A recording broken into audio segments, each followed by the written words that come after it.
Oh, gotcha. All right. Well, we're back again. Wisdom 1.9. Yes, sir. We got an awesome audience here.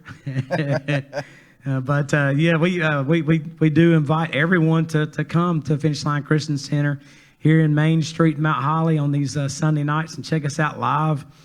We do have a good presence online. You know, at least 500 members or better have watched most of our episodes. So I'm pretty excited, at least about that. Would like to have more people live though. So if you're out there at the house, you know, come on by and check us out live every now and again. But another big show for us. I wouldn't go that far. Oh yeah, it's gonna be awesome today. I've got a soldier with me today, a minister, and just an all-around good guy, a beach boy year-round. And, you sure you're talking about the right person? Yes, sir. Okay. I believe it. I believe it. was just checking. Yes, sir. But yeah, we normally we have this on the first and third Sunday of every month. Last week we got the opportunity, me and Mr. Beach here, to eat some steaks. And oh man, that was good stuff. We said, okay, we'll do it the next week. So that's why we're here this week. I'm not turning down a steak. Yes, sir. But yeah, it was fun last week. I think it's gonna be fun tonight too. Oh yeah. But I want to introduce to you guys online and in the audience. This is one of our newest pastors, our ministers here at Finish Line Christian Center, Mr. Josh Beach. So, hello. Nice to meet sir. everybody. All right. Well, it's good to see you, man. It's good to be here. Yeah, I've been looking forward to this because I don't know. I thought of you when I first started the show because I know you have a little bit of a military background, and I do. The reason I wanted to do this type of show, I guess I was really inspired by guys like Jocko Wilkins. Oh, Jocko Willenick? Willenick, oh, yeah, I love that guy. Him and a couple other different old Navy SEALs that have started their shows. They're just interesting shows, you know. So, you know, I thought of you right off the bat. Well, I appreciate that. Yes, sir. But, making me feel all warm and fuzzy. Warm and fuzzy. Good deal.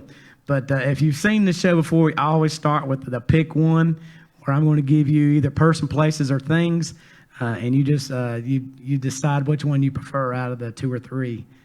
I think ready? I can handle that. Yeah. It's a lightning round here. Well, let's get it started. Hot or cold weather? Cold. Cold weather. I hear you. Beach or the mountains on vacation? Mountains. Mountains. I like the mountains. Yeah. I prefer them. They're just less people, nature, and no sand. Yeah. I always said I'd probably live in the mountains, but have a place at the beach or go to the beach. Absolutely. Yeah. Let's see. Are you an early riser or a night owl? A little bit of both. Yeah. I get up early for work, and I still just stay up late. Yeah, that's kind of how my life is right now. It's you just got to get everything in. You know, sometimes 20 hours is what it takes. And you know, I love my kids to death, but sometimes when they're in bed at night, it's real quiet at the house, so I can get some peace and actually think for a minute. That's good. Yeah, a whole house full of beach boys. Way too many. I love them though. Don't forget that. Yes, that's good. Let's see. Well, speaking of last weekend when we were chowing down on some steaks, is it ribeye, sirloin, filet, or T-bone? I prefer filet.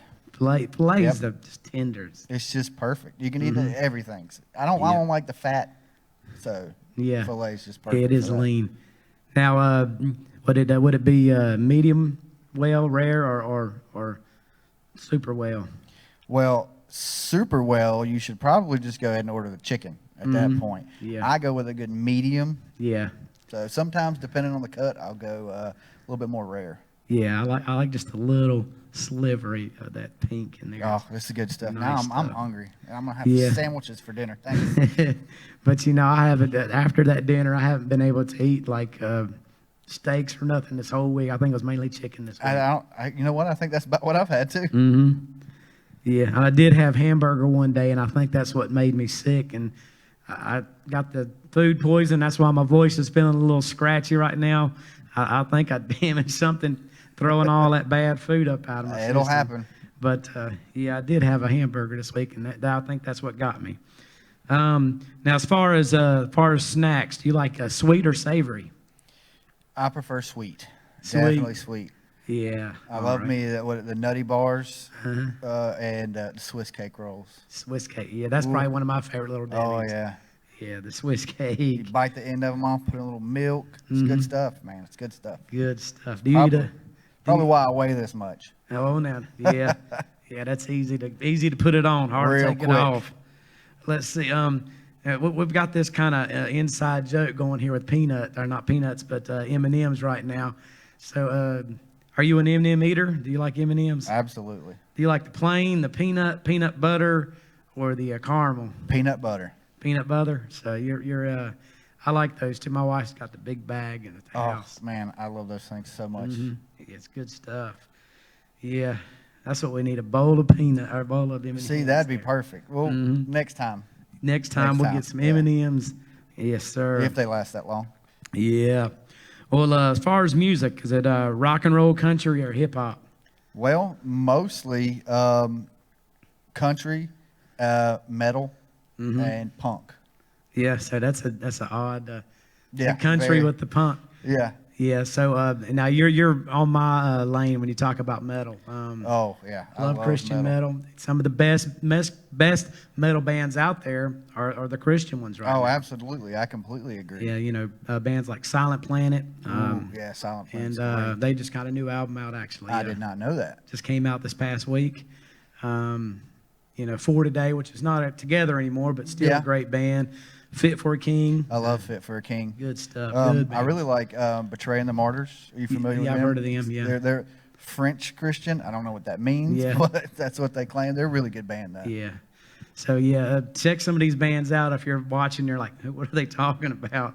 But, yeah, real good. But then, and Skillet is a heavy band, but we're not what we're, this is a whole different level. Yeah, that's You know. like Christian Nickelback. Yeah, that's right.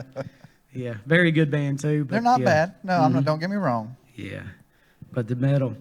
Now, I grew up on punk music, so what are some of your punk bands that you like? Man, when I was younger, I used to love like NoFX. Oh, yeah, and that's a Yeah. Christian group too. Is it NoFX or MXPX? It would be MXPX. Yeah, I okay. love MXPX.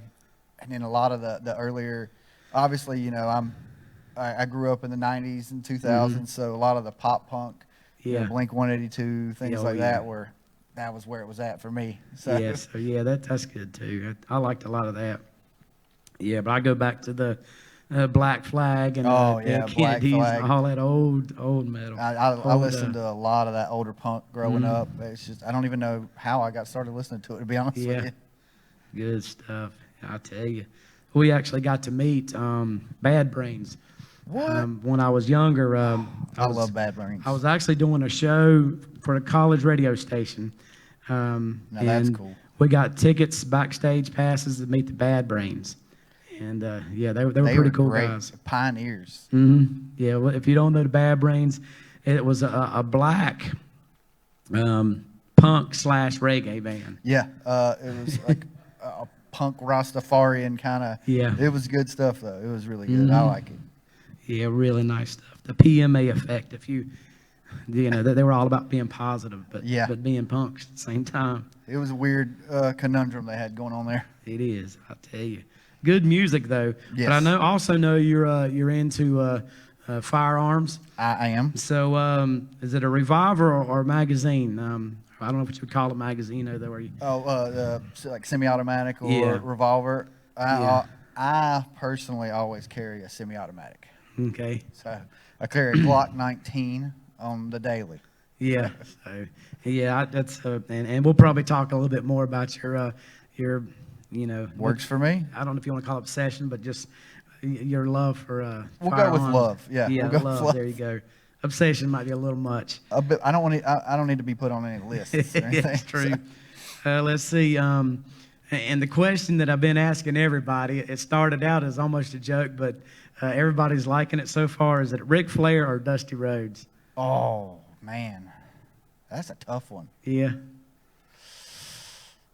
I'm gonna have to go with the Nature Boy. Nature Boy. Yeah, he's been my man for years. But, Yeah. But I have a lot of people have said Dusty Rhodes here lately. I love Dusty Rhodes, Mm-hmm. but Hacksaw Jim Duggan was a good one too. Yeah, I was a big Bret Hart man growing up. yeah. Brett, he's on my shirt right here. Yes, he is. He's the only one. Him Him and Jake the Snake on this shirt here. That's the only two still alive on this shirt. We were looking That's earlier. a dangerous shirt there. That's pretty bad because it's not a bunch of old guys. It's, No, not at all. man, I tell you. But anyway, let's get into some more serious ones. What about the Old Testament or the New Testament? Oh man. Well, my favorite book is Job. So I really appreciate the Old Testament, but I just have a special love for the New Testament. Yeah. It's just something different. I don't know. It just talks about all the hope and what we have going forward, and it, that was where we get Jesus, and the New Testament is great, but my favorite book is still Job. Yeah, there is some great stories and great There people really from is. the Old Testament. There's a lot to learn from the Old Testament. Yeah, it is something. And as far as the New Testament, is it Matthew, Mark, Luke, or John when you look at the Gospels? Oh man. Well, John is always a go-to when I look, but I guess my second would be Matthew. Yeah. Just I don't really know why. It Yeah. just is. Yeah, it's nice because it's 4 different stories about the same thing. It's just different coming from 4 perspectives. different points of view. It's great. I love it. It's Yeah. like you're getting a 360 view of everything that's going on, and I like, when I read or watch things, I really like to see different perspectives of what's Yeah. going on, and the Gospels is a fantastic example of that. Yeah, it does. It gives you a fuller picture of It's that. a full picture of your salvation. That's a good way to put it. It really is. And I always say that if you find in all 4 Gospels the same exact thing, which happens, God's trying to tell you, you might want to pay attention. Might want to dig a little deeper. Keep on reading. Oh yeah. And since you do have a military background, I wanted to throw this one in there. As far as 3 kind of generals or warriors from the Bible, Joshua, Gideon, or King David. Obviously, I'm going to have to go with Joshua. But King David was pretty awesome too. Yeah. So, but obviously Joshua for obvious reasons. Yeah. That is my legal name. So That's right. Yeah. You can always say that. Hey, I wrote that one. yeah. Well, That's it. that's what I'm named after too. Oh, yeah, And, right, that's good. And a lot of people say, Joshua, you're named after the book, or you're named after another family member. But I was actually, from what I've been told, Yeah. that I was named after Joshua in the Bible. So Well, that's cool, man, because he's one of my favorites too. he's a good guy. Yeah. He's a good guy. And he had to wait around a while to get that role. Just a little bit. Just a little bit. But, and when I wrote that question down, I got to thinking about how those guys were warriors in a sense of bravery, but also in a sense of there was a lot of cleverness in a lot of the things that they did. They didn't win some of those wars just by regular warfare. They did stuff that nobody had ever done before. It wasn't just brute force. So, and another thing that I like to think about when I think about them is their spirituality. They were fighting a battle on not just our earthly platform, but also in a spiritual platform. Yeah, So that's good. I like to look at that too and think about that when I'm reading those books as well. Oh yeah, it is. And then they also had to have a lot of faith. Oh yeah, absolutely. Throughout, Another thing about the Old Testament, there was a lot of different types of faith going on. I mean, there is now, but then you had to compete with a bunch of different statues. Yeah. So I mean, it's something. I'll tell you. But yeah, it's some great warriors in there. We'll probably touch back on that for sure. well, I'll be here the whole time. I hear you. Well, let's start with where you was born and raised at. Are you from this area or? I am born and raised from this area. I was born at Gaston Memorial Hospital in Gastonia. Yeah. Spent a little portion of my life in Mount Holly, Belmont, but Dallas is my hometown. Good old Dallas. Yes, sir. Yeah. And but what kind of stuff did you do when you was a child growing up? Well, surprisingly, when I was real little, I loved rodeos. Oh, really? I always wanted to be a bull rider. I still do, actually. If somebody gave me the opportunity, I'd do it tomorrow. Oh, man. But that was a big passion of mine. I got out of it as I got older, got into sports. And then since then, it's mostly just been, it was sports and then hunting, fishing, things like that. It's what I spent a lot of time doing. Yeah, so you was kind of a man's man, I guess. Yeah. Yeah, yeah, And I also spent a fair amount of time doing a lot of things I probably shouldn't have. yeah. So, And I think we all go through those seasons. yeah, I think you're probably right. I think it makes us a better Christian. It does. We get to see things from the other side of the fence. So we really know what we're talking about when we talk about the different obstacles and things that we go through Yeah. as a Christian. Oh yeah, definitely. I'll tell you. Yeah, if you've been there and done that, you know what not to do. Yeah. And hopefully you can tell everybody else to say, I did it, and wish I'd never had, but You know but here what you go. advice not to give. That's right. So, Yeah, yeah. I think we've all had those seasons. I think mine happened when I was in college, probably. well, I skipped out on that whole college thing. Yeah. So, Yeah, I was there. So probably it's did a good lot of time. stuff I shouldn't have. But, oh yeah. Oh man. So did you grow up in a Christian home, or was Yes and no. mhm. My mom is a Christian. She's been a Christian for as long as I can remember. But we didn't necessarily go to any specific church or anything like that. She always spoke about God and Jesus and salvation. But I wouldn't necessarily, we didn't necessarily grow up in a church going home. Yeah. So yes and no. I guess that's Yeah. a simple answer there. Yeah, I see what you're saying. You'd hit the church house here and there, and just Yep. you knew who God was and all this, but it just wasn't. Well, Your life just didn't revolve yeah. around it at the time. My mom was a lot stronger in her faith Mhm. than I was. Yeah. I definitely took a big long stride away from faith for quite a few years. So. Yeah. Well, would you tell us when did you first accept Christ as your Savior, or? Well, I guess as a child I did. I remember it was at Catawba Heights Church of God. God, I just ran into the pastor not long ago. He retired.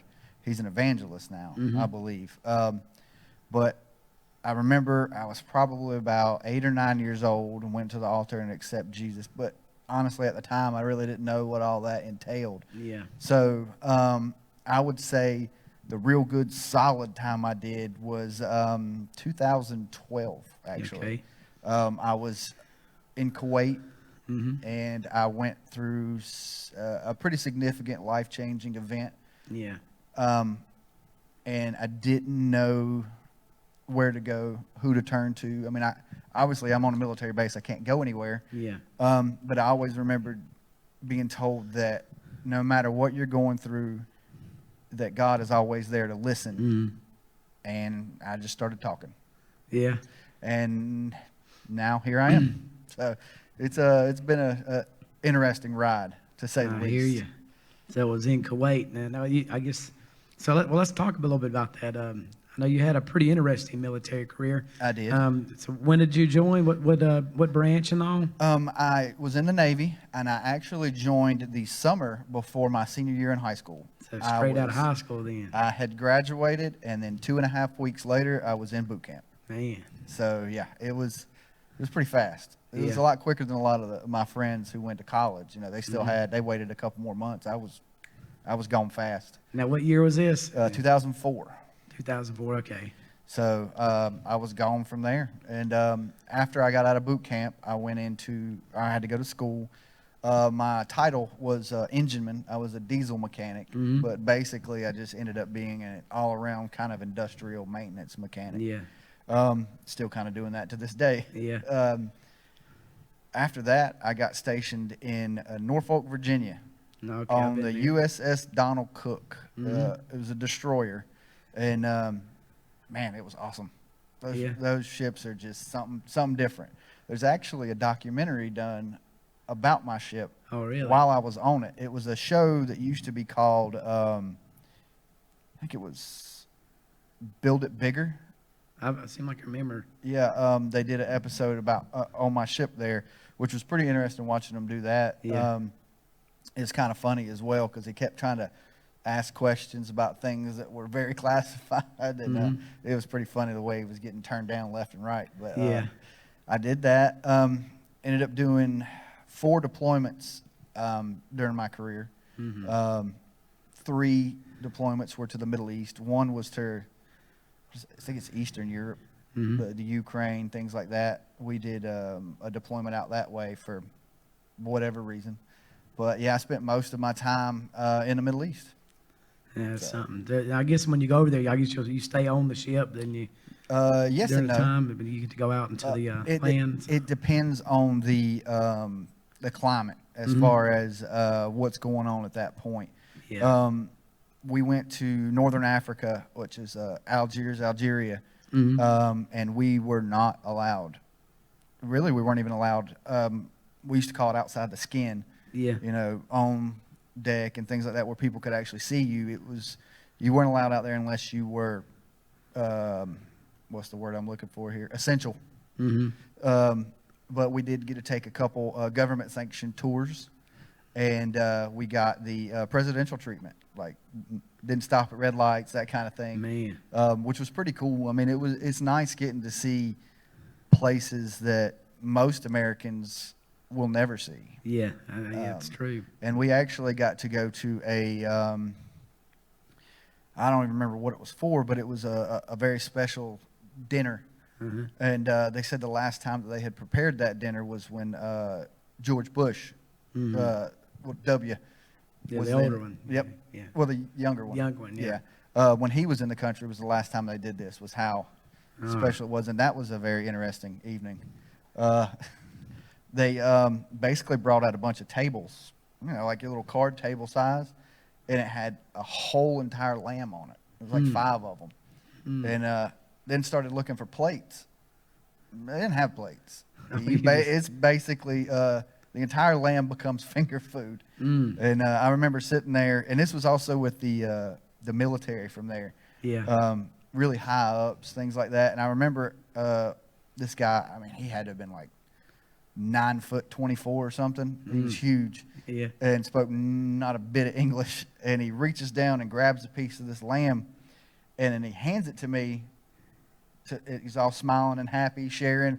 And I'm sitting here thinking, I have no idea what's in this man's hand. I have no idea where this man's hand has been. But I am not about to cause an international incident. Yeah. Over some lamb. I ate it.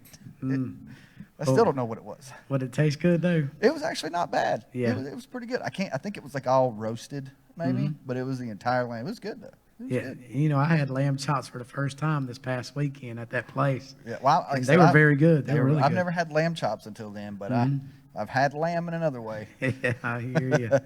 Yeah, so some interesting times, you know. A lot of interesting I times. tell you, that's something. One of the places that I appreciated the most was, and it really got me moving towards my faith, is we actually went to Israel and in Jerusalem. Oh man! So that was a trip that I'll never forget. It was pretty life changing, I would say. You got to spend a little time in the Holy Land then. Yeah, I did, and it was awesome. Man, was that is still spectacular. a place. I don't know how safe it is to go right now, but that's a place I'd like to go. Well, I know even then, because this was back in 2005-ish. No, 2006-ish. 2007. There we go. Bethlehem. The only way you could view Bethlehem was from a hill behind trees because it was not very safe. Man, and that's a shame. Yeah, it really is, because that was a place that I would have loved to have been to. Yeah, it is.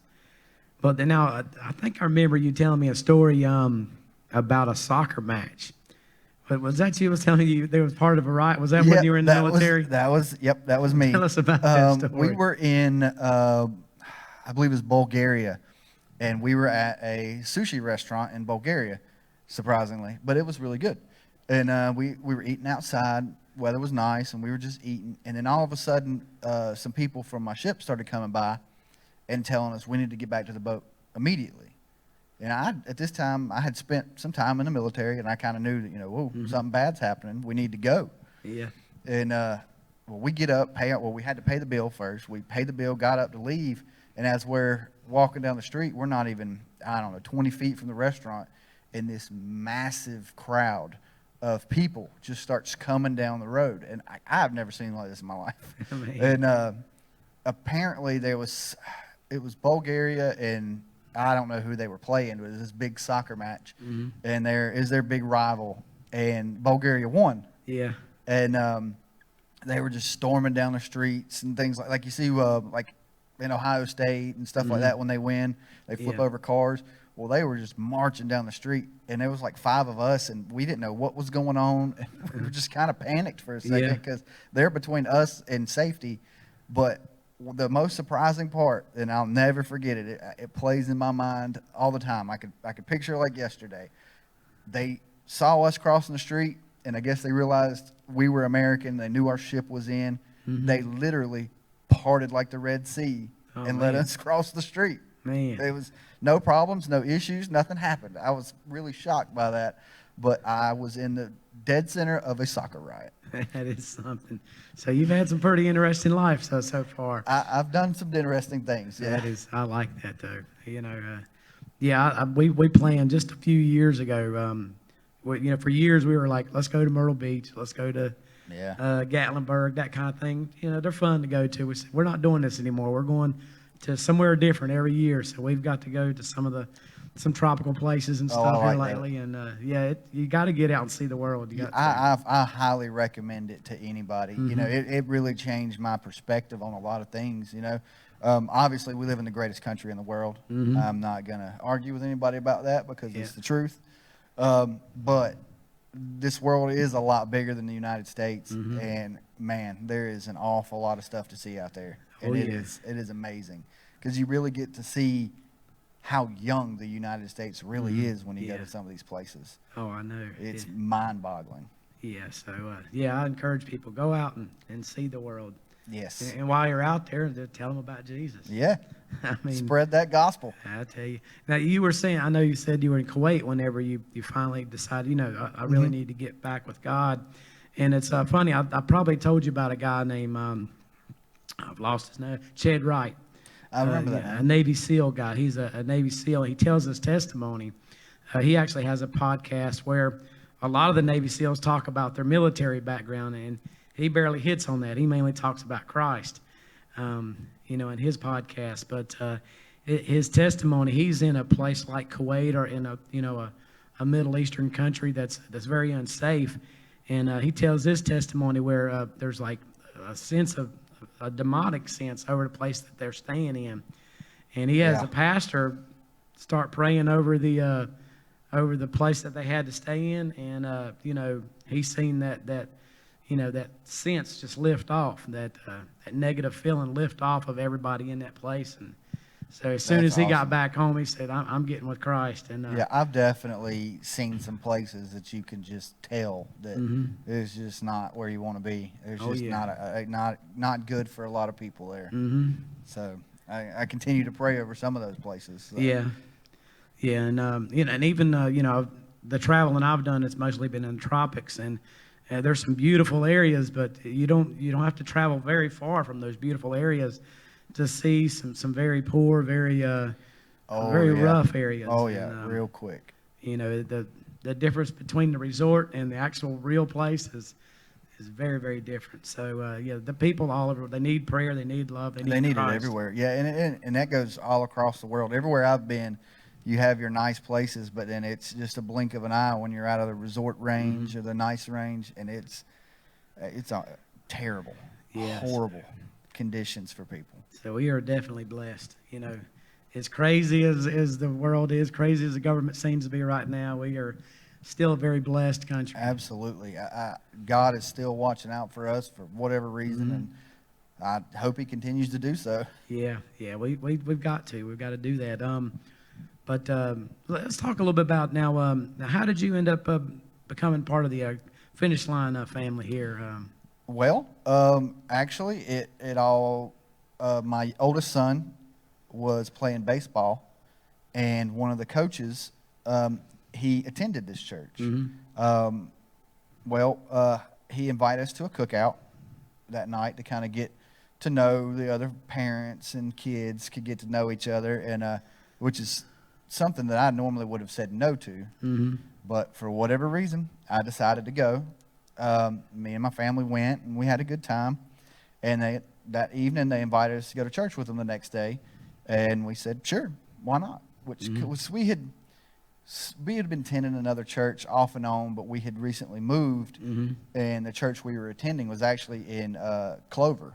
Yeah. So it became quite a hike for us to go. It was a great church, but it just wasn't home for us. And, well, we showed up the next day, came to church, and, well, I'm still here. Man, that's awesome. I walked in, and it was, I know it sounds very cliche, but I really felt at home. Yeah. I immediately felt loved, cared for. People were interested in our stories, were interested in us in general, and they were really interested and concerned about our journey with Christ. And you know, that to me is super important in a church. And if, you know, whether it be Finish Line or somewhere else, you go. One of my big things is that, are you concerned about my walk with Christ? And I definitely felt that here. Yeah. Yeah, it does. It has that family atmosphere to me too. It does. You know, I knew Shannon before I came here, Pastor Shannon, but yeah, there was that sense that, you know, this is where I need to be. Yeah, I actually had met Pastor Shannon several years before I came here. I used to work at a furniture store. Yeah. And my manager there would always participate and help out with the giving box. And for whatever reason, he had asked her for a box for a refrigerator because it was going to be part of the Christmas play or something. This was back when y'all were in Lowell. Yeah. And then she told me I just needed to deliver the refrigerator box. And I was used to delivering furniture, but never just a big old box. And if you bring that up to him, he still remembers it. Yeah. Well, at least he says he does. Yeah. But yeah, that was back before the beard. So Oh yeah. when he still looked 12. the young look. Yeah. But you got to have the beard though. Yeah, it's obviously I'm a big proponent of beards. Yeah, the beard and also I don't know why I just thought of this, but also a proponent of coffee too. All right. I like me some coffee. I know we were talking a little bit about the what is it, the military coffee? Oh, the Black Rifle Black coffee? Rifle, yeah. Yes, sir. That's good Yeah. stuff. So we got the Black Rifle coffee. I'm a fan of the Freedom Blend. It is a medium roast. Yeah. It's really good stuff. Now, do you go black with your coffee, or do you like to put a little cream or something? Well, now I just used a sweet cream, just a little bit of a sweet cream, but I'm trying to work towards black 'cause it's supposed to be a little bit better for you, Yeah. and obviously it doesn't have all that sugar. So Yeah. working towards black. Yeah. I converted myself over about a year now, and it's just black. So I appreciate the taste of coffee. You know. And it you know, I'd always wanted to support them because I support a lot of veteran business, and I never really knew that coffee could taste so different when it's actually a good quality coffee. Yeah. So I mean, I'd always get like Great Value, Folgers, Maxwell House, stuff Oh, like yeah. that, and there's a massive difference in flavor. Yeah. You gotta get. I guess it's what they call Third Reich or something. It's Yeah, I can't remember what it's called, but it's something where it's like a little bit better level of bean and all. I'll tell you, and this makes sense. Talking to coffee, I got to go on a mission trip to Nicaragua. It's been about 4 years ago now, maybe, and we went to this island, Opetepe. It's like a volcanic island in the middle of a big lake in that's pretty in Nicaragua. You have to take a ferry over there. And we got some coffee there that was grown, roasted, ground. I mean, from start to finish, right there on that island. It was That's some of the pretty best awesome. coffee I've ever had. But that was a blessing, to find nice coffee. But what was really Yeah. nice was being there and doing that mission work with those kids. oh yeah, people. absolutely. I'm the first time I really had a good, real cup of coffee was somewhere in the Middle East. I can't remember, but it good. Those the beans, man. But the way they do it a little differently is you'll actually it's common to have the grounds in the coffee. So that's kind of it'll throw you off a little bit at first. Yeah. So, It's probably strong then. a wee bit. It'll definitely wake you up, I'll tell you that much. I tell you. Yeah, but coffee, good stuff. And I guess we ought to touch on a little bit. I know you're a big believer in the Second Amendment. It is the Second Amendment, right? Yes, sir, to bear arms. So would you say that being in the military was where you kind of found yourself interested in firearms and No, not at all. Yeah. It didn't hurt. I got to shoot a lot of guns that I normally wouldn't get to get my hands on. But no, I've actually been a big supporter my entire life. I grew up, around firearms, so I was always comfortable with them. Learn, it's a tool, just like your hammer, and learn safety, a good, healthy respect for them. So it's been a lifelong kind of growing passion of mine. Do you have a favorite one? A favorite one that you have or would like to get? There's a couple. The favorite one I have right now is probably my Glock 19, just because I carry it every day and we're real close. But I'm a big fan of older firearms. I love lever action rifles. I've got about 3 of them now.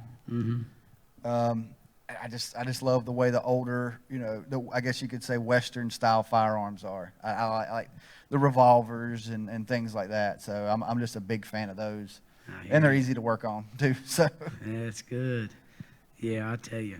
So and really, I guess where I'm leading up to with all of this is, we talked. You got the military background. You've got the, you enjoy your firearms and all, but. Would you say there's a place somewhere in this world, and not necessarily firearms or anything, but it goes to the whole warrior thing of, being a Christian warrior. Yeah. Oh, yeah, absolutely. It seems to me the world needs some more Christian warriors. Oh, absolutely. And, would you be willing to speak on that? What is your view on us getting out and waking the nation up a little bit? I guess my view has always been, Jesus wasn't as soft as a lot of people like to make it seem. He even tells us to sell your cloak and get a sword. Yeah. But we have the opportunity, as a Christian warrior or even a Second Amendment advocate, to get out there and reach places that some other people can't, because as much as we like to think that everywhere is safe and wonderful, it's not. So we can definitely be a bridge to areas that a lot of people can't go to for safety reasons and other things of that nature. Yeah. I mean, I can't tell you how many articles and books that I've read about, Christian pastors and churches in the Middle East and things like that, where they have to be not only a spiritual warrior, but they also have to be a combat warrior. And that's definitely something that a lot of people, in my opinion, tend to forget, that's definitely out there. We have it lucky in the United States, or we're blessed here, because I don't believe in luck. Blessed is a better word, We are blessed here that we don't have to fight for our lives just to get to church. Yeah. And then in China, you can't even have a Bible. Same thing with North Korea. Yeah. Or when you're dealing with ISIS and these other places, it is a real thing. It's not just something that, Fox News or something puts out there to scare people. It's real. There's places where you are not allowed to be a Christian, no matter how bad you want to be. I mean, underground church and things like that. There's definitely a place for absolute physical Christian warriors. Now, I feel that in some cases that's people's calling. Yeah. Is to go to these places. Some men and women are not designed to be physical. Yeah. And confrontational and in your face, but there is a place and a time for that type of individual. And in the Christian faith, it's just like everything else. You've got to have those people. Yeah, we've got to definitely get the word out as much as we can. And it's funny, you were talking about how you really have to fight and almost risk your life just to go to church in a lot of places. Here in America, you can go and not have nobody really messing with you too much. And, but we have to give away free coffee and give gifts and giveaways and have bounce houses and all kinds of stuff. And still we can't get people to come to cookouts the and all door. kinds of stuff. Yeah. I mean, I've read articles from defectors that'll say that, they were reading the Bible one page at a time because that's all they could get at a time. Yeah. Their families would be sharing pages of the Bible. And I mean, that is somebody who was really, really into their faith, and they really, really are working hard towards getting to heaven. And I'll be honest, man, even, for me, I don't even compare to those people. Yeah, and I think a lot of it kind of goes in with miracles. Yeah, I think you still see a lot more miracles in some of these other countries. Absolutely. Because I think the hunger is there. Oh yeah. And we've lost that hunger, I think, here in America. Those people are hungry. They'll.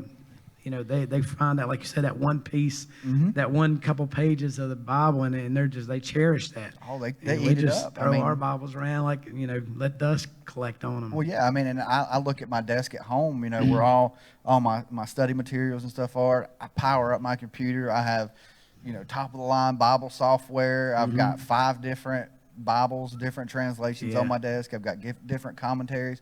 And here these people are struggling, and they have a page of the Bible, but if they're found with it, they're done. That's it. It's and going back to the miracles, I think you're right. There's a lot more faith, and they're just the hunger for it is there. But I also feel that they're more needed over there. Yeah, because of the circumstances. Oh yeah, and one of my, I guess when we were in Nicaragua, that's one place that I was where. You could see the hunger that those people had for Christ. We went to a church service, and I think this thing lasted 3-4 hours, and this was like a normal deal.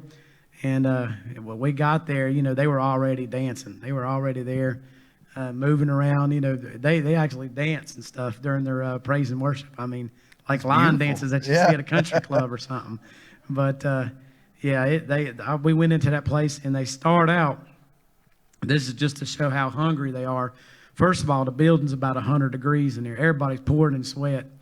But they start out, and for almost an hour, it was just, they had videos on the screen playing a lot of, it was in Spanish and stuff, so I don't know exactly what it was Christian stuff, I believe. And but they were doing all these line dances, up there. Half the church. They did that for an hour, and you had to jump in with them because they weren't going to let you just watch. So they would grab you up, and you had to try to figure out what they were doing. And I thought, okay, now we're going to see some preaching. Well, no, then the praise team got up, and they played for a good 30 minutes. And then we had a praise team that came with the mission group. So they got up and did their thing. And then finally, after about 2 hours or better, the guy preached. And, but even though we were there for quite a while, people never lost their passion. You didn't see people like looking at their watches. 45 minutes in, you got people checking and seeing what time. Yeah, they were still as excited at the end of that 3 or 4 hours as we were when we got there. And again, like I said, it was pouring sweat. It was hot in that place. I bet so. That just goes to show how spoiled we are and how much we take for granted. I love this country, and I love my faith. Yeah. And I love my Bible, and I love my church, but we're all spoiled, and to a certain extent, most of us are a little ungrateful. Yeah. Really, I mean, a lot of people just kind of wake up. They might read their little devotional, say a couple prayers, listen to the light. Man, that pretty much sums up their day. And then there's these people like this that are willing to spend a good quarter of their day just worshiping.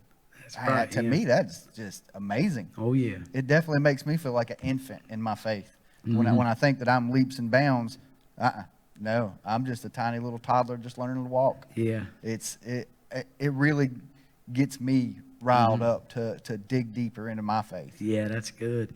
And well, let's talk a little bit about that. I know, so you became a member of the Finish Line and all, and I guess you've been with us, about how long now? About 2016, 2017. So it's been about 6 years roughly. Yeah, if you say Yeah. so. Yeah. Yeah, and so but you were just recently named one of our new ministers. This is true. Went through the certification classes and all. But tell us a little bit about from your growth. Some of the things you may have learned, some of the things you may have learned not to do, and things you've learned to do since I've definitely over learned a few these things not last to 6 do. years. Well, going into it, I didn't know what to do, period. And I definitely never thought that I would be up here, let alone a part of the team here. Thanks, Ben John. Yeah. Is the first one who mentioned to me that I could see you up there. One that nope, no, Yeah. and then here I am. But I really learned that a lot of the stuff that I had thought and kind of went with wasn't exactly correct. I don't necessarily believe you need to have a polished faith, Yeah. but it wasn't even in the same realm, some of it. I learned how to carry myself a lot better, especially when speaking and when presenting the gospel to others. A lot of it had to do with studying, reading my scriptures, which was always a difficult thing for me. I still find it tough sometimes, That's why I have so many different translations. But that was probably the biggest one for me. That and how I carried myself in general, the things I used to do and the things that I know now that are not becoming of a Christian. So it's not just so much as learning and reading and doing your devotionals and things of that nature.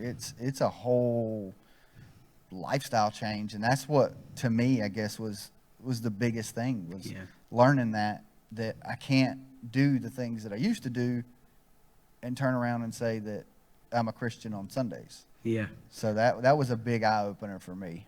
Yeah, that's good. So you learn that you have to walk the walk, Yeah, you can't just talk. You got to walk it as well. That's true, and it makes you think. Every decision you make, not just at church, but outside of church, And it's like the old thing where people will get into a discussion about should you drink alcohol as a Christian. Well, it's not a sin, but you got to think about your ministry to someone. Yes. They may see you drinking that one drink, and maybe you only had that one, but they may see you as, well, there's a drunk, man. I used to go to that church. I ain't going there no more. Just a bunch of drunks running. And all you did was have the one. So, you kind of have to walk a different line, And it's like Pastor Shannon uses the example of Schlotsky's Deli over there beside beside Hooters. He says, you could be just going over there for your Cinnabon, and somebody sees you pulling out over there, and bam, it's an image thing, and it's not just for any form of leadership or anybody in the eye of the church. It's for everyday members. If somebody sees you in the wrong place that you didn't even realize you were in, well, they're not a Christian. I can't listen to them. They're lying and all this other stuff. So it's definitely a lot different. As soon as you go under that microscope. That's right. We've dealt with that personally, me and my wife, with being under the microscope for many different things. And this was before I became a minister within the church. It was, people were watching every little thing you said, and man, it's like, good grief, give me a break. Yeah. I didn't say I was perfect. That's I said, I'm just working towards heaven. Yeah. So. Yeah, and I think we're hitting on something here is I think people forget that ministry is not just, at the pulpit or talking about Jesus. It really is how you carry yourself. Because when you go to work, they don't pay you to sit and talk about Jesus unless you work at a church. Well, a little bit different, yeah. But most of us don't work at full time at a church, so they pay you to do your job, but how you do that job, how you carry yourself, people are always watching. Absolutely. They may overhear you in the break room say something about Jesus or something that they know you're a Christian from some way or another, and so they watch it, even though they may not say nothing. And so that's something I say to the audience too, is know that people are always watching. Represent God. Always think into your mind, is this what God would want me to do? Absolutely. Is this the way? Would Christ do this? Would Jesus do this? Yeah, that was definitely eye opening for me. Is just having everything you do kind of scrutinized to a certain extent, looking for you to slip up. Yeah. Just so they could call you out. But it's in everything from buying your groceries to just walking down the street. It's a little bit more difficult. Yeah, but it's also it's a good thing as well. And not only are they waiting for you to mess up, but a lot of times they're watching you, and I think sometimes they admire something they see in you, and they're like, there's something different about that guy or that girl. Yeah. And they find out that it is the relationship they have with Christ. And to a certain extent, that's the goal. Is for people to not only know from the things you've said, but how you carry yourself. I mean, if you can go out and somebody can just look at you and see that how you carry yourself on a day-to-day basis and say, that guy has got God in him. He's carrying him around with him every day. That, to me, is awesome. Yeah, you didn't even have to say a word about it. Nope. And then, I strive for that. And I know being in flesh, I definitely missed that mark more than I hit it.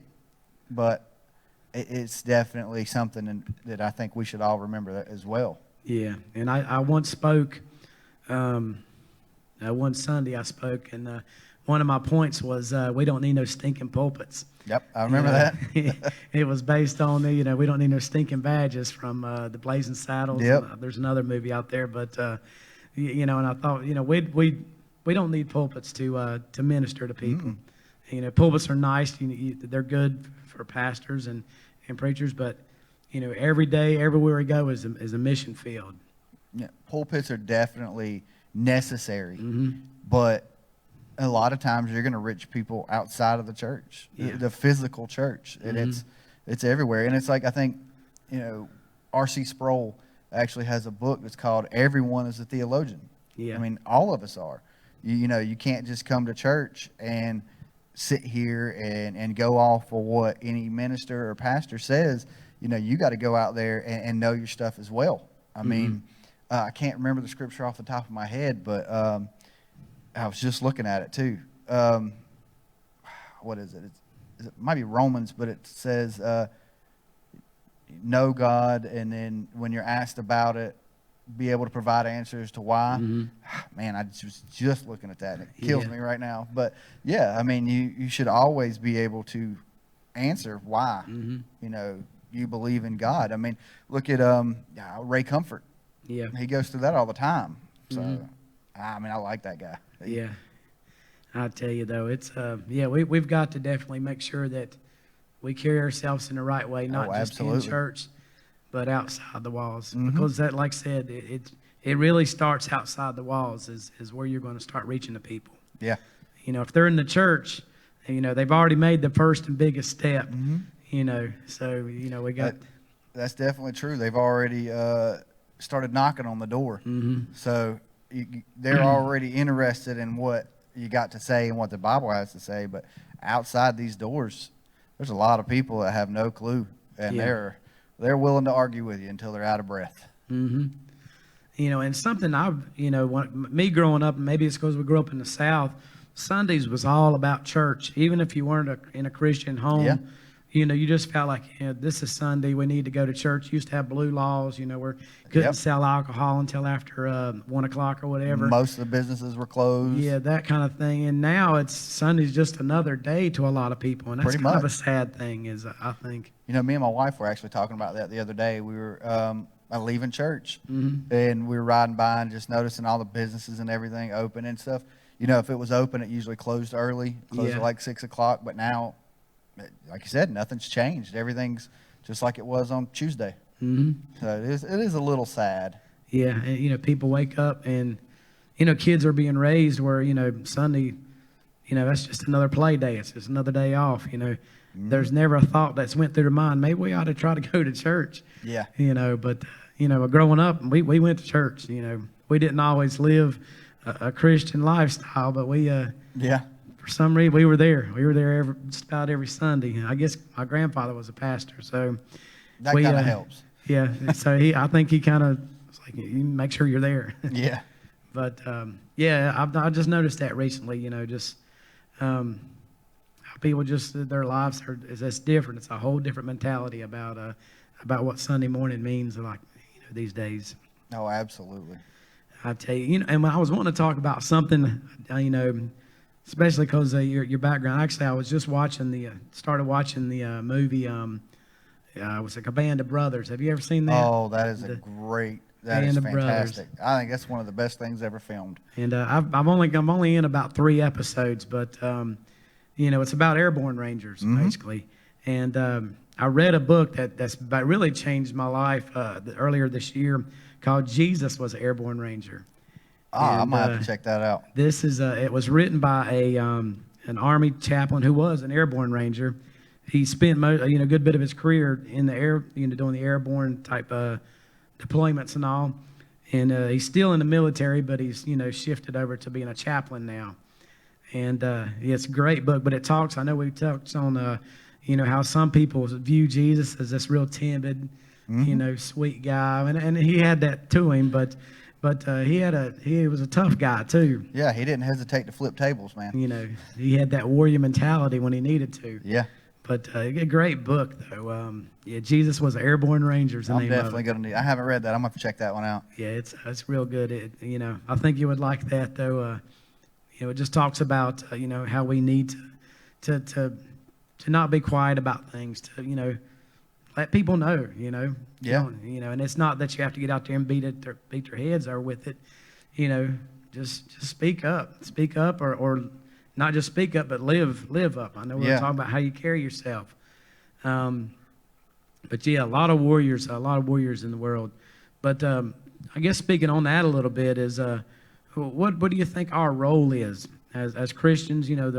If we look at our society or our country right now, it seems like we've kind of turned our back. A lot of the nation's turning their backs on Christ. And what is our role as a church? What is our role, not just Finish Line Church, but church overall?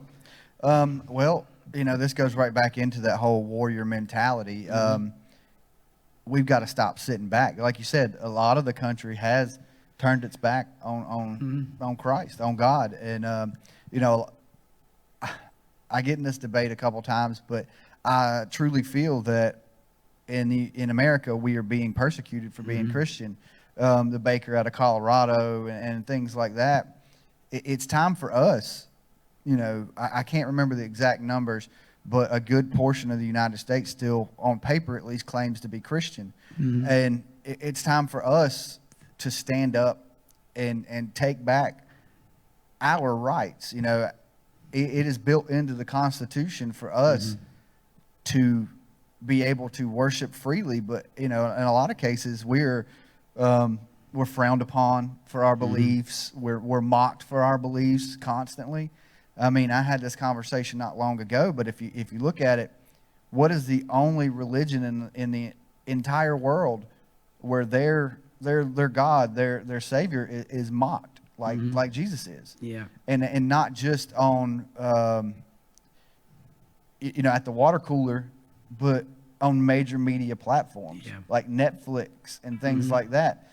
We're definitely, it's time to stand up and proclaim our faith and put it out there in public, because if a lot of these other things, I'm blessed to work in a very small shop with other Christians. Yeah. And, my boss is, he's a great man, and he really is an inspiration to me in faith. He's really helped me just kind of spread my wings and be a lot more comfortable in my faith, especially out in public. He's a man that doesn't hesitate to let people know, I'm a Christian and you're just gonna have to deal with it. Yeah. And we don't have to go out and be rude, but at the same time, there's so many different things that this country and without getting too political, our current administration supports. Unfettered abortions and things of that nature. It is definitely time for us to stand up and really bring out that inner Christian warrior and demand that we be heard. At this point, my boss likes to say a lot of times, we're a modern day Sodom and Gomorrah at this point. It's getting close to that. Yeah, it's getting. Much. I obviously I don't judge based on anybody's anything, but I will definitely, I won't hesitate to call you out for your sin. But a big thing that I really wish the church would step up and fight against is progressive Christianity. That is definitely a cancer. And it is definitely stepping out there and really diluting a lot of the Christians in the United States. And I definitely think we need to stand up and fight against that.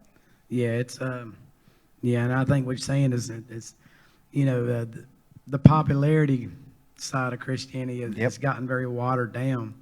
And we're talking about you've got to turn circles and flips and everything to get people in the door, and we've sacrificed the grasp and the trueness of faith just to get people in the door.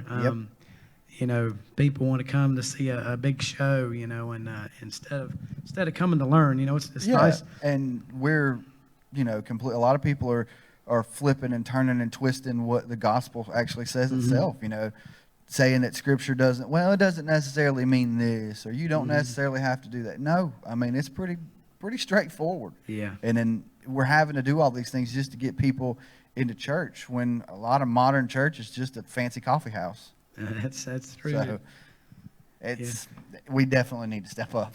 We've got to get back into the Word of God, Absolutely. And make sure that's forefront, that we're teaching that we're not just teaching it, but applying it and living it, daily. The application is key. I've always said that wisdom is wasted without application. There you go. I like that. I'm going to write that down. Yes, I made that one up too. That's good. I'll put your name on it. But definitely, I mean, because I always think about the show Jeopardy. Those people are super smart. They can answer all those questions about all this, but it's nonsense knowledge. I mean, why do you need to know all that stuff? It's no use. So though you can call these people very smart and wise, but are they really benefiting, or besides maybe winning a check on this show, are they really beneficial? That's a good point. I've never really thought about that, but that makes a lot of sense. I mean, who was the king of, I don't know, Western Australia in 1742? I don't even know if that's a thing, but what does that benefit any of us? A lot of people talk about what benefits society. Well, if you turn to Scripture, that really will benefit society. Oh, yeah. So, and I don't care what anybody says. I mean, this was a nation founded in faith, regardless, and we've definitely turned our backs on that. So, a lot of times we seem like we're like the children of Israel. They would be living hard for God, then they would start turning their back, and God said, "All right, I'll let you just do your thing." And then they come rolling, crying back to Him, and America's a lot like that. I definitely don't want to spend 40 years in the wilderness. I'll tell you that right now. I don't, but I tell you, you look at the state of the country, and you look at some of those stories in the Bible, and it's pretty scary how similar it is. Absolutely. Me and my boss, again, we talk about stuff like that all the time. It's like how much things are mirroring different situations in the Bible, and it really is. It kind of gets the hair standing up on the back of your neck. It's a little frightening. But, and I spoke on this just last Sunday, I think it was, is just, even though the world's kind of crazy, we need to let people know there is good news out there. Oh, absolutely. God is still in control. He still reigns. And we need to realize that, and we need to let people around us realize, He's still on the throne, And we may have lost a few battles, but we're going to win this war. Oh, yeah. The war's definitely not over yet. Definitely not. I tell you, I'm excited, though. To see what God's going to do on Absolutely. things. Every morning when I wake up, I'm more excited to see what He's going to do every day, because He always pulls something out and surprises us. It's beautiful. Oh, yeah. But Yeah, I do want to plug something though. I understand this Wednesday you're going to be the speaker up here, right? That is correct. I will be back up on the stage Wednesday, one night only. Well, yeah, for now, one night only. Yeah, just found that out this morning.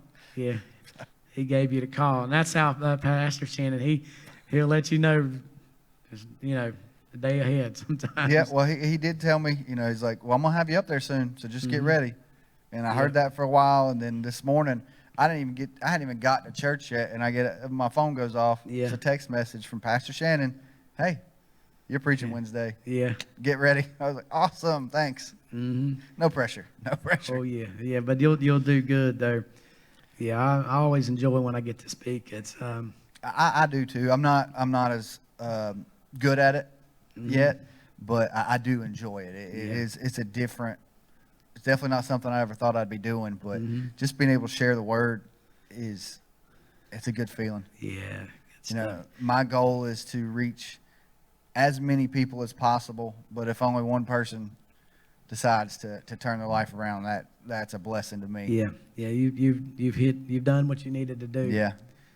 Yeah. Sometimes He's got a whole bunch of people that's looking at you, but it's just that sometimes that message is just for that one person. Yeah. And that's all right. As long as that one person makes the right decision.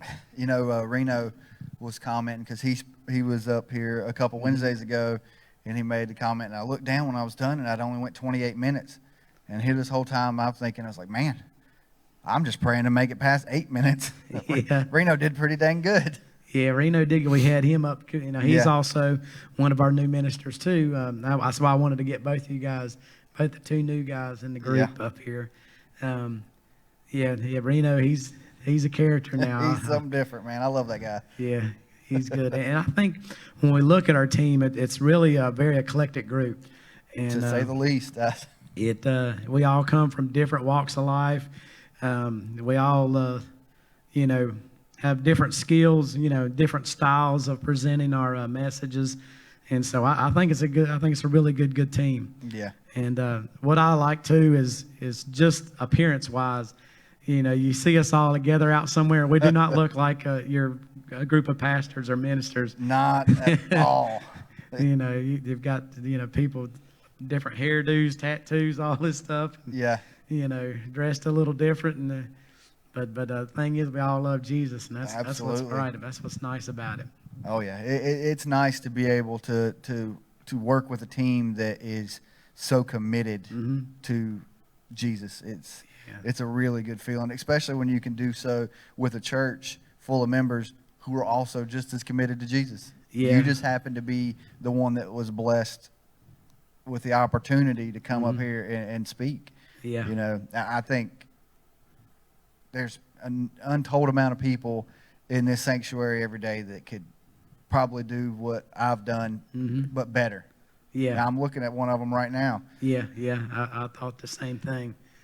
Yeah, there is some good men and women here that, like I said, we're blessed to be a part of this leadership team, but I feel the same way. There's some guys and ladies in the audience that could probably do 10 times the job I do. And they are on fire. It's you kind of, you look at it and you see these people, it makes our job a little easier. Yeah. It definitely makes our job easier because we're just saying stuff that they already know and they already feel. It's great. It definitely makes it much more enjoyable. Yeah. It's not like you're talking to a group of teenagers. That's right. And they're just, on their phones or whatever. Oh yeah, that's tough. You got to compete with a lot of stuff these days. I tell you. Well, listen, it may be about time to wrap it up, but what kind of knowledge or wisdom would you like to leave on? You got any words that you'd like to leave with or end with? Yeah. Love your family, love your friends, love God, and pray for your country. That's it, yeah. Without all of that combination, we're sunk. One of those things is gone. It's not doing us any good. And I guess the biggest thing I could say is don't forget the blessing you have being able to come to church whenever you want. Always remember that. Yeah. That we have that freedom to worship as we please and to worship when we please. Never forget that. Yeah, you got to remember the gratitude and the blessings that we have.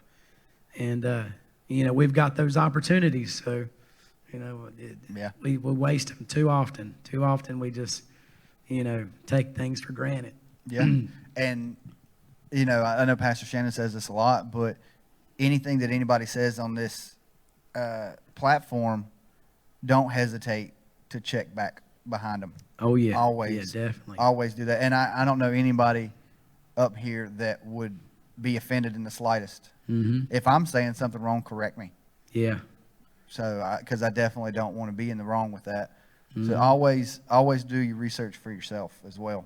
That's very important. Yeah, that is. I'm glad you said that. It is important to, just read that, write down the notes. That's why they're up on the screens here. Write those verses down. If he gives you points, write them down and go back and read over it when you get a few minutes later on in the day. Because, I'm sure you'll find that he's, Pastor Shan's usually pretty right on. He's pretty spot on most but, of the time. Yeah. But I think what you will find is that not only that he's spot on, but that I think you'll learn a little bit more. Yep. And one thing that I was, you mentioned it, and I'll close on this too, is, whenever it comes time for you to preach or teach or whatever, it pushes you to study even more. Oh, and yeah. A lot of times that helps me a lot as I need that that gold or whatever. I need that speaking engagement or something's going to happen, and I got to make sure I'm prepared for it. Yes, absolutely. It keeps me accountable, I guess. Oh yeah, it's that extra push. So definitely being a minister, walking the way God would want you to walk, and being the man He would want you to be. But yeah, I think we may wrap this up. Do you guys have any questions on anything, or you guys pretty good? And John, was there any questions online there, or everybody's just kind of chilling, watching? Seems like we hit all of it.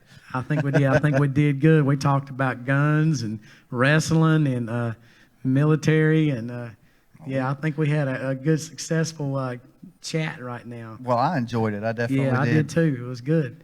But I always like to close in prayer, so we'll close in prayer and we'll wrap this thing up. Absolutely. All right. Well, dear Lord Jesus, we just thank you again for another opportunity just to praise you, Lord God. Lord God, and we just ask that you just bless Josh and his family, Lord God. And we ask that you bless those who are watching online and those who are watching here live, Lord God. And we just ask that everybody continues to find some kind of strength and wisdom, Lord God.